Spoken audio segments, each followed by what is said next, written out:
Preciso falar agora sobre o Flamengo sobrando contra o Vasco da Gama. Vitória por 2-0 na noite desse sábado no Maracanã foi um passeio do rubro-negro. Placar de 2-0 nem mostra direito o que foi o jogo. No primeiro tempo, por exemplo, o Vasco mal conseguiu atacar.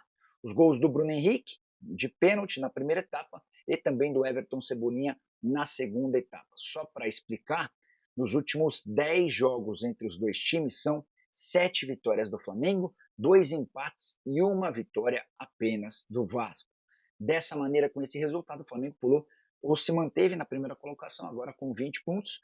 O Vasco ainda aparece na zona de classificação, em quarto lugar, mas bastante ameaçado. Isso porque o Cruz Maltino já tem um jogo a mais do que seus adversários e estacionou em 14 pontos. O Sampaio Correia, o Nova Iguaçu, o Maricá e o Fluminense ainda podem ultrapassar o Vasco nessa rodada, jogando o Cruz Maltino para fora da zona de classificação. Vale a lembrança de que a última rodada para o Vasco tem um desafio extremamente complicado contra o Botafogo. Só para completar algumas curiosidades do clássico. Uma imagem de uma torcedora do Vasco dormindo durante o primeiro tempo foi bastante repercutida. Outra imagem que chamou a atenção, Verrete e Léo Jardim, dois dos principais jogadores do Vasco, discutindo de forma ríspida. No final da partida, de novo, confusão entre atletas, dessa vez causada por conta de um passe do Wesley virando o rosto.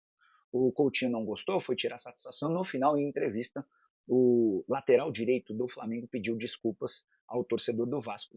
A ideia não era tumultuar o ambiente.